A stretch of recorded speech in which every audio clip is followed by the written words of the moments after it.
Hello, everyone. Welcome back to another episode of Phrasal Verb Victory. Let's get into it.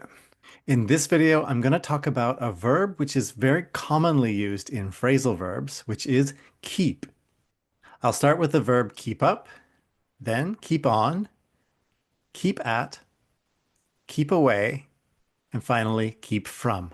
Firstly, we have the phrasal verb keep up. If you can manage to do something at the same speed or at the same level as other people, it means that you can keep up. For example, I tried doing an advanced yoga class, but I couldn't keep up. From this sentence, we know that the other people were at a higher level than me, so I couldn't keep up. In other words, I couldn't do it at the same level as them.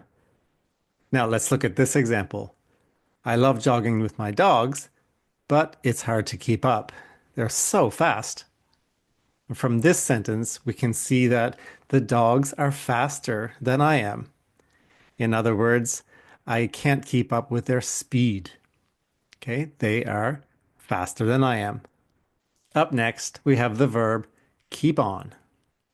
Now, the phrasal verb keep on means to persist. In other words, to continue doing something. And in fact, it's quite similar to just using the verb keep, as you will see in my first example. She kept on calling until someone answered the phone. Now, in this sentence, we could say she kept calling until someone answered the phone. So there's very little difference between keep on and keep. In the sentence, she continued calling over and over until someone answered the phone. And another example, keep on practicing until you can play it perfectly.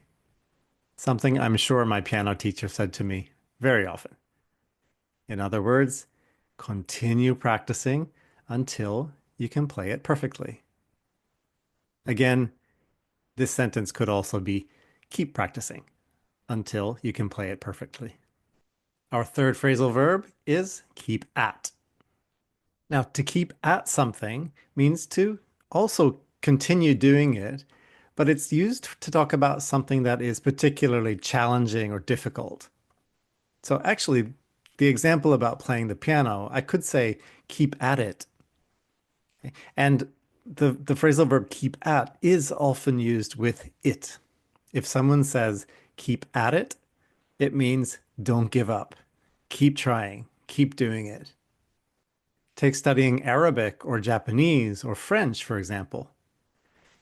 These are challenging or difficult things to do. So I might say, studying a language is hard, but keep at it and you'll be fluent someday. In other words, don't give up. Keep trying. Here's another example. I felt like quitting halfway through the marathon, but I kept at it and I finished in 4 hours. In other words, I didn't give up. Our next phrasal verb is keep away. Keep away can be defined as preventing two people or two things from getting near each other.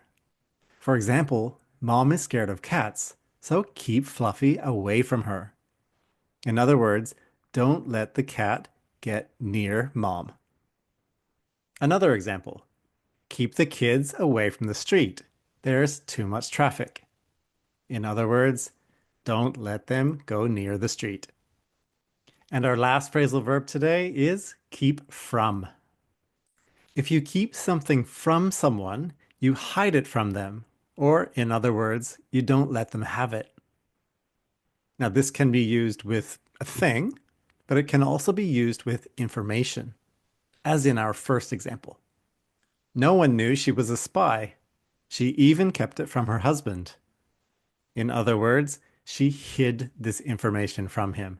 She didn't tell him. Now, like I said, this can also be a thing. So, for example, she kept the candy from her kids because they were about to have dinner. In other words, she didn't let them have the candy. She kept it from them. Well, that's all for this video about phrasal verbs with keep. I hope you found it useful. If you did, please give a like or subscribe to my channel if you like this type of content. If you know someone else who would, please consider sharing it. All right, see you on the next one. Thank you.